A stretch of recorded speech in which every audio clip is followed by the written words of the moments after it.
recommendation for anyone in private target M&A, SRS Acquiom. Since 2007, their paying agent, escrow agent, and shareholder rep solutions have consistently raised the bar for the industry. Learn why SRS Acquiom is the smartest way to run a deal at srsacquiom.com.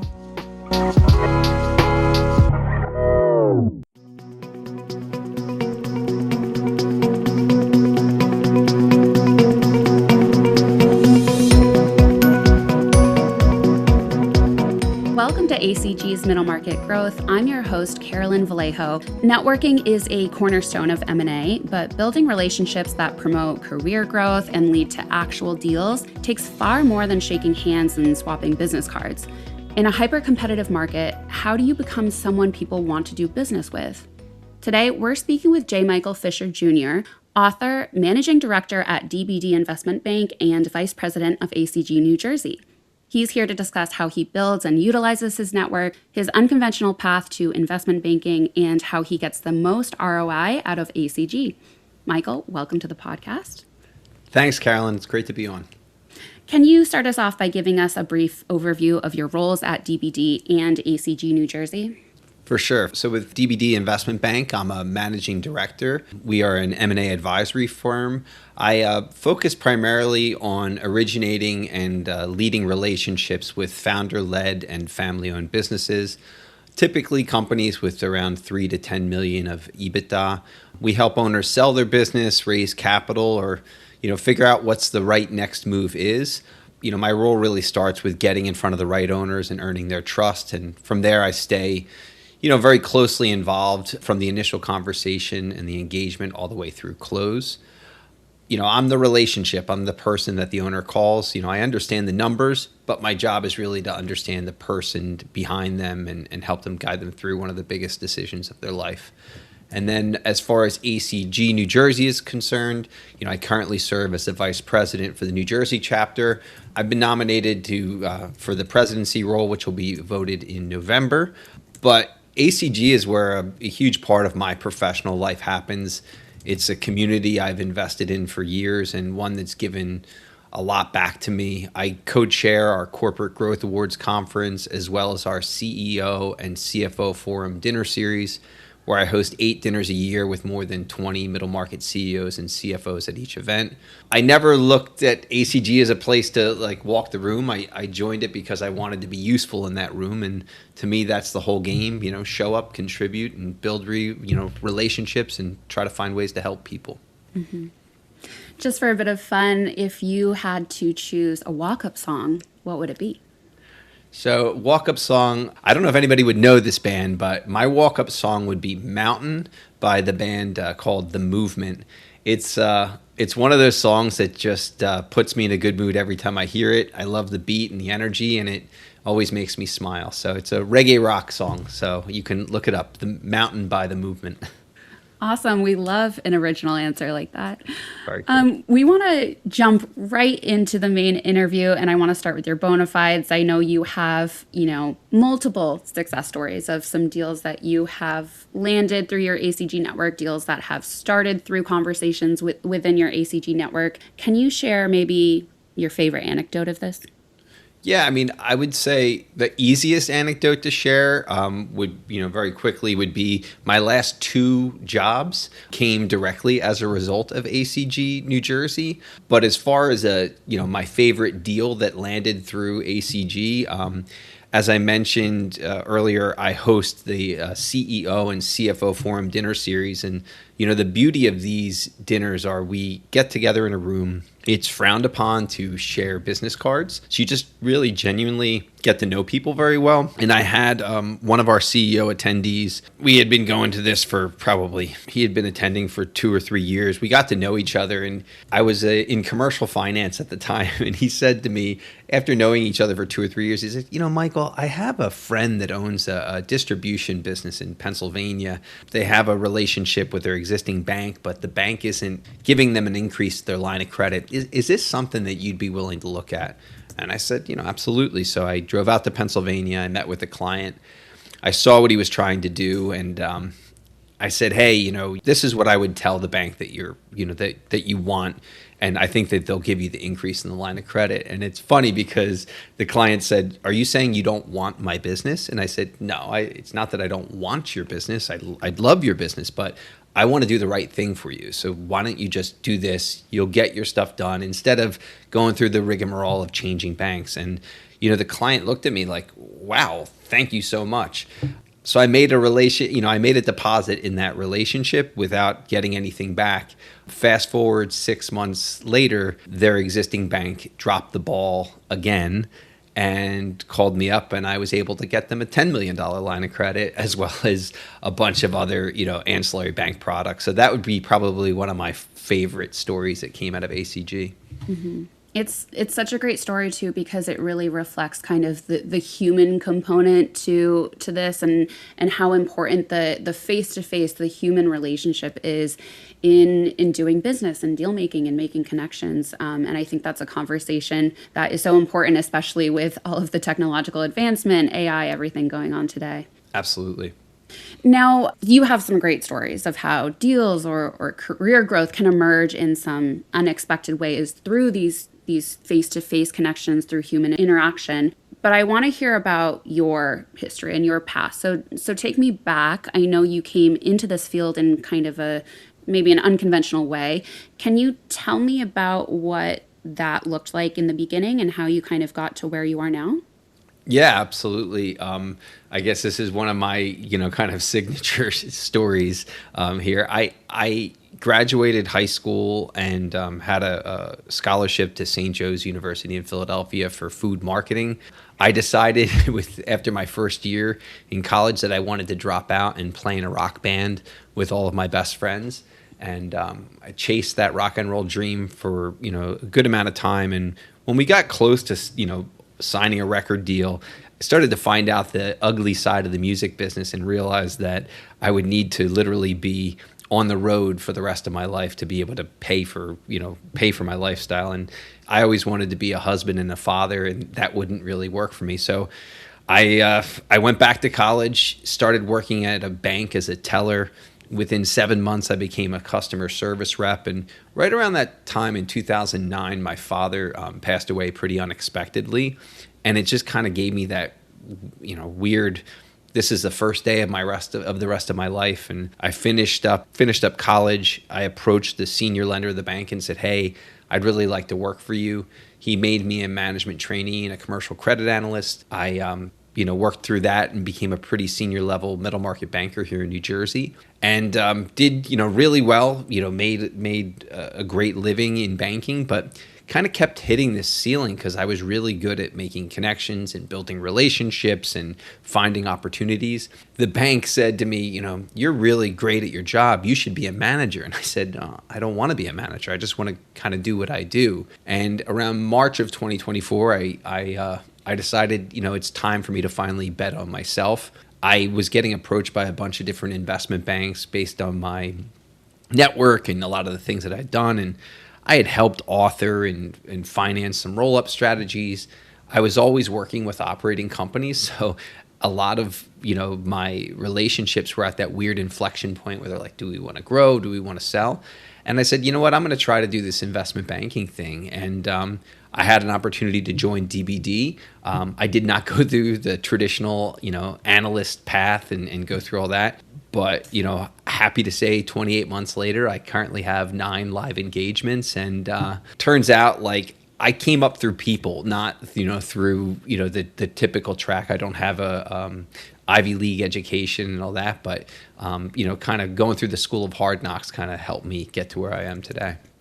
I came up through people. I think that's such a great quote, and one that really emphasizes, as you kind of mentioned, how it's not just about the accolades. It's not just about, your education. It's not about a linear path. A lot of it is about making connections, who you meet, and kind of what you can do with the situation that's right in front of you. And I think that's a good lesson for a lot of maybe younger professionals in this space, or maybe ACG members that are newer to the association. So I'm sure you get asked a lot of the time by maybe younger or newer professionals, some tips for how to move forward, some tips for networking, etc. So I want to ask you, what are your tips for ACG members who want to really maximize their networking skills and the networking opportunities that ACG is able to give them?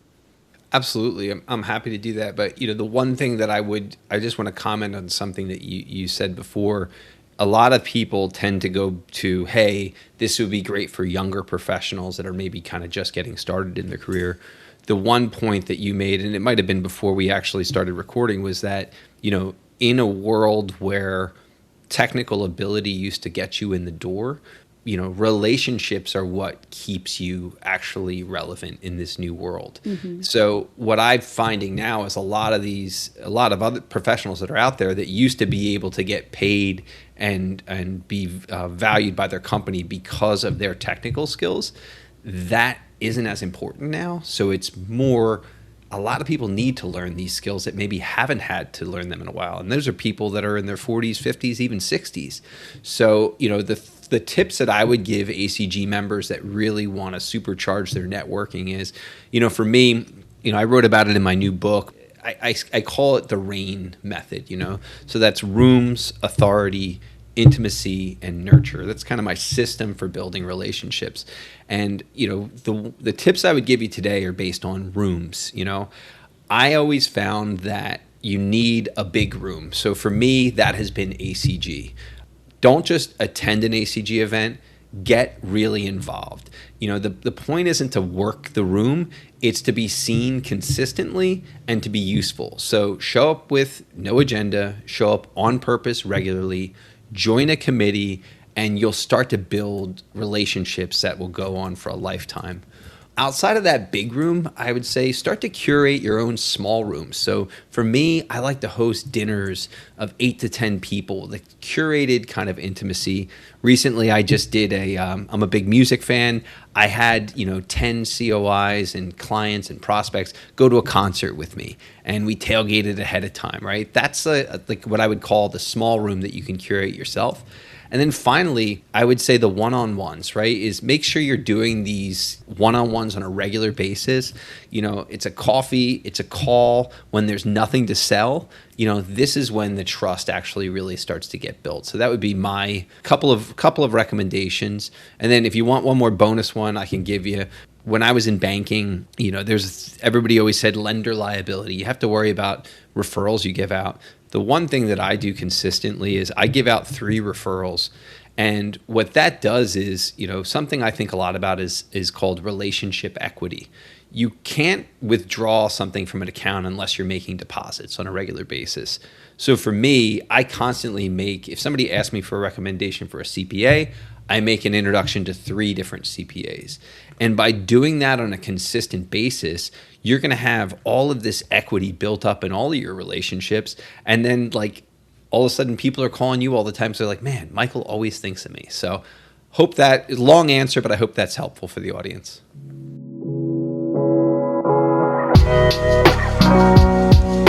Whether you need an escrow agent, paying agent, or professional shareholder representative, SRS Acquiom is there to keep your deal moving. Learn why they're the smartest way to run a deal at srsacquiom.com.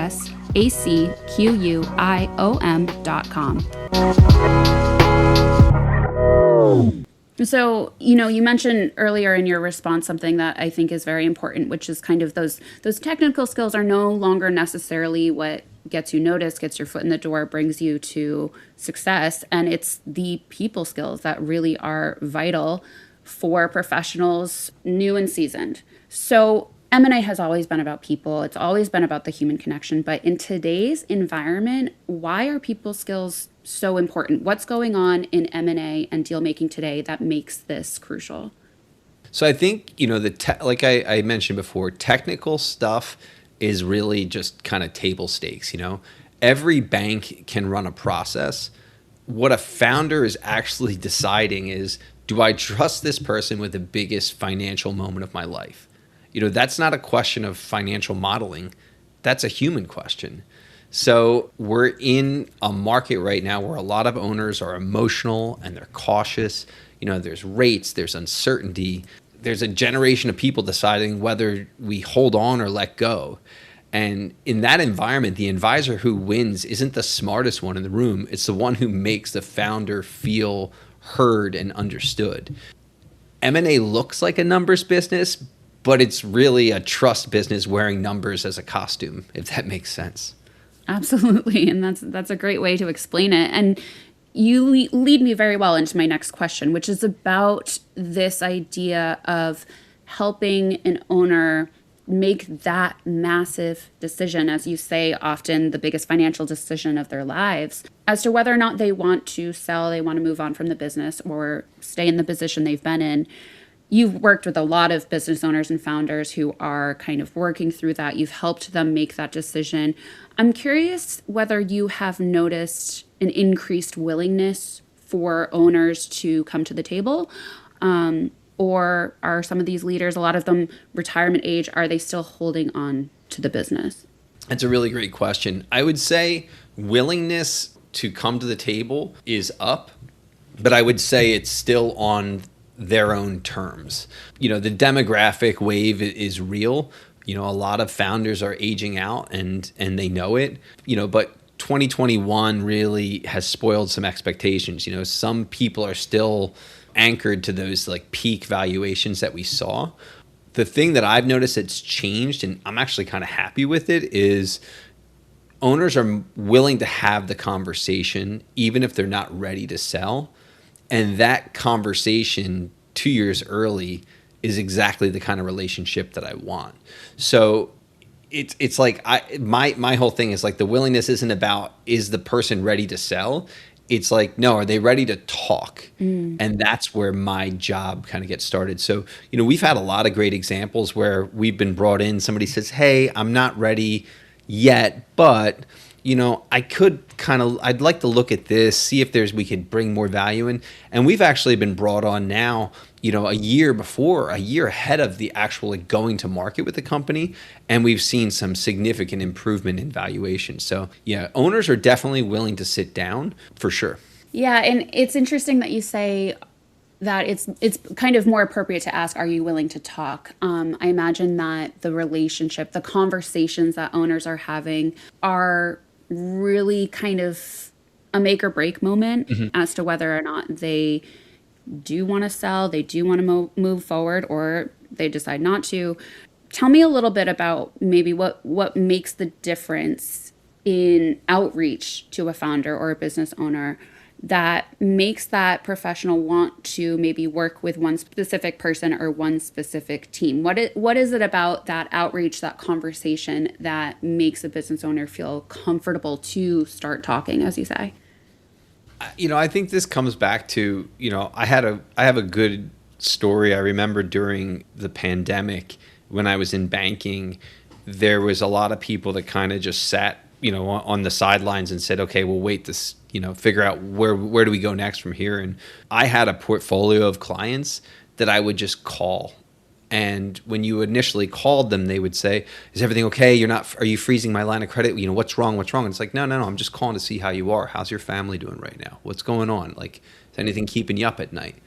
And that's kind of that same approach that I took during the pandemic is the same approach that that I take now. I really feel like the best deals, are never really shopped. They happen because an owner already knows who they would call. And that's the whole game, is being that person before they need to make the call. So what makes it you and not someone else? I was there early before there was a transaction when I had nothing to gain. I mean, we do a lot of free valuations for people. We try to be a helpful resource and not, I would say we're more educators than anything else.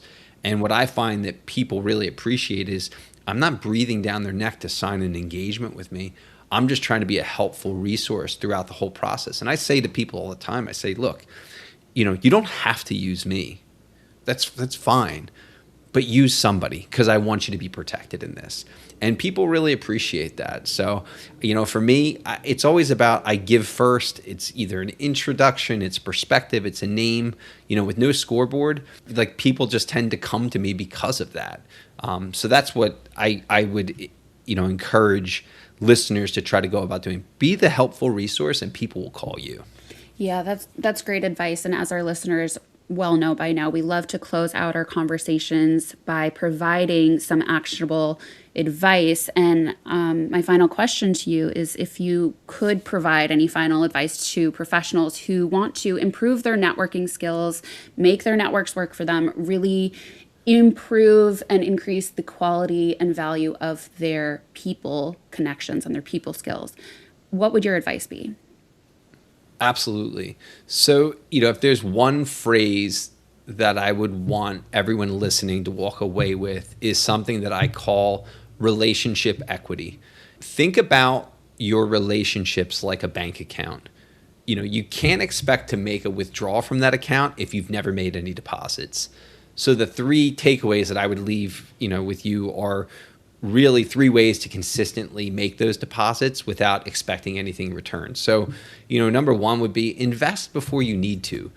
Build the relationship with somebody when there's nothing on the table, no deal, no ask, no agenda. That's when people know that the relationship is real. Second would be useful, not interesting. Stop worrying so much about impressing people and focus on helping them. Make an introduction, share an idea, open a door. The person who consistently gives first is a person that people remember. And then, finally, I would say play the long game on purpose. Opportunities that you close 2 years from now often start with relationships you're building today.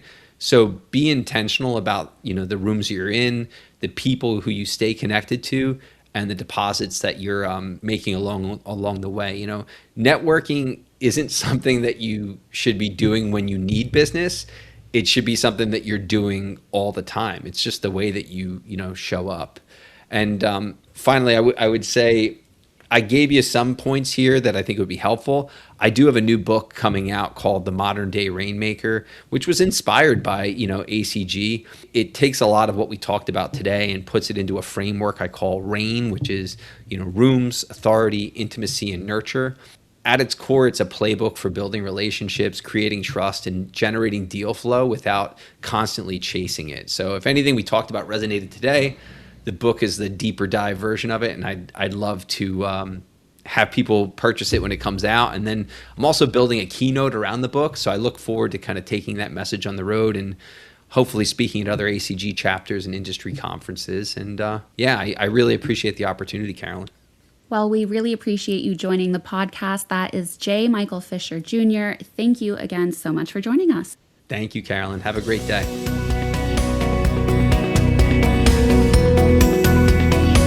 Thank you for listening to this episode of the Middle Market Growth Podcast. Hear more episodes and discover more M&A thought leadership at acginsights.org.